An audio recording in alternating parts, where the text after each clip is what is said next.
Okay, in this video we're going to be looking at the causes of deforestation. Now in your individual schools you will all have had a different rainforest case study.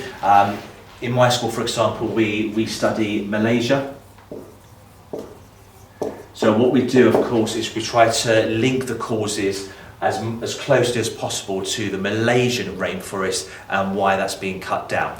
But most of the causes that I'm going to go through now, the universal, they can be applied to numerous rainforests around the world. So here we go.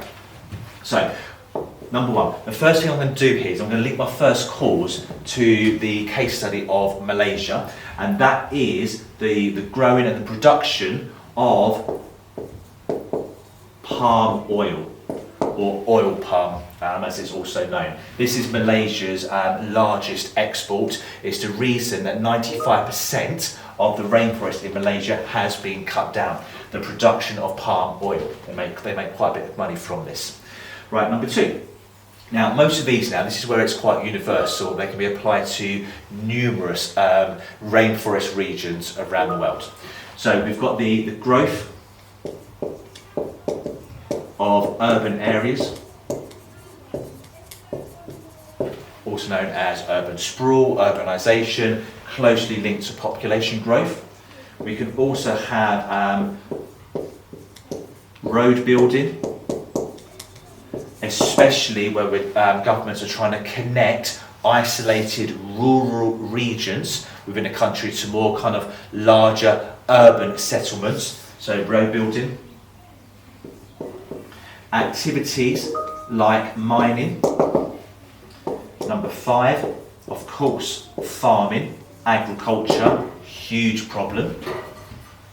And number six, let's have one more, the production of HEP, hydroelectric power, the building of dams and all the flooding that goes on behind the actual dam structure. So that was very quick, but just go through it again. So palm oil is Malaysia's largest export, results in 95% of the rainforest in Malaysia being cut down.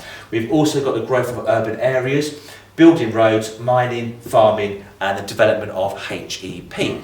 Now, it goes without saying that all of these, they are all linked to population growth within the region, the country, globally, and the demand for economic growth, especially in LICs and NEEs, because as long as a country is an LIC or an NEE, they want to develop socially and economically. And of course, one of the ways they're going to do that is through these sorts of activities. Okay, so those are the causes, but these are almost like the root causes that's leading to these. Right, I hope that makes sense and that video has been useful. So there we are, causes of deforestation.